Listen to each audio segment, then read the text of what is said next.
to my channel again, and today we will be learning how to use worm gears, this sort of worm-like thing. And the worm gears power up, which is basically slowing down but making it stronger. So let's get started straight in. So I'm going to do this first, like this, and we're going to use this. So the worm gear is going to go here. Yes, it's going to go there. And we're going to be using these now. Just slot this through here.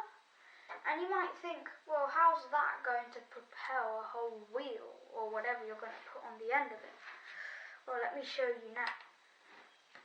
So, if I put another rod here, like shown, like that, and I'm going to put the worm gear in now, like this, like that, and I'm going to slot this in like this, and yeah, oh no, yeah, people, don't do it in that order. So, yeah, just do this first. Slot this in, push this through like this. Okay, now we have that. What we have to do is put this in now. So we have a worm gear like this. Do you see how it sort of looks like it's moving forward? Right? Now let's see how this is going to move a whole wheel. Now let's just put a small cog in there. Any hole is fine, I just prefer the back one. So, and just slot it through like that, put these stoppers here so it can't slide off, like that, yeah, and then look, the forward motions now is propelling the cog backwards. Now that's magic, right? That is magic. And if we put wheels on, we can see that this is a form of powering up or gearing down, so now it moves a wheel. But do you also notice something else? It's going really slowly, right?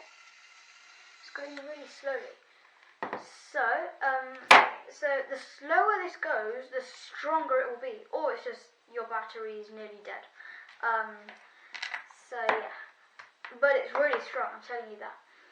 And I'm going to build another example now.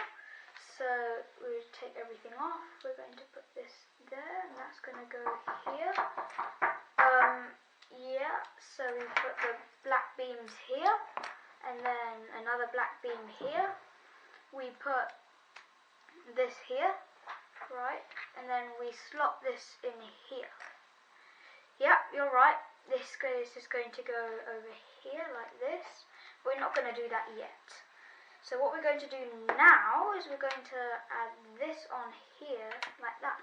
So we're going to use these red beams like this, like there, and then put this on. And now we can put this on here, so the worm drive should look like this. And yeah, so I'm just going to quickly take this off. Right, it's going to be fiddly. Yep, put this on the end here. So now we have a working worm drive, we just need to add the cog on. Now when we add the big cog and attach to the worm drive, obviously it would move, but do you think it will move slower or quicker than the small cog? Tell me in the comments down below and see if you were shocked with the outcome afterwards. Now, I'm just going to take this off. Well, that disassembled the whole thing. So we're going to put this in here like this. I'm not going to test it I'm not going to test it yet. I'm just going to put this here. Now everything's fixed in place. So we're just going to put this here and put this here. Oh, this side's a bit longer. Put that there. Right. So I just put wheels on the end just for the sake of putting wheels on the end. Now, do you think it'll go faster or slower? Let's see. Oh my god, that is insanely slow. But you want to see how strong it is? Well, let's see. Oh my god, I can barely stop it. I can barely stop it. Oh, The tyre's sliding. Do you see that? The tyre's sliding. The tyre's sliding. Huh. So strong. So, and this is perfect for like an off-road vehicle, but I don't think any of you are patient enough to like wait for this to cross the lump. So, I think I'd use a small cock instead. So, if you learned something new from this video, please tell me in the comments and like. So, and then share this with other friends of yours if they're really bored with their Legos, so that they can create their own car. Oh, by the way, this can basically be a car if you just add a few other beams on the end like this here and another wheel here, because yeah, that looks not quite like a car yet, but almost there. And then you've made a self-driving car. Yeah, so if you learned something new, please tell me down in the comments, and I'll see you in the next video. Bye!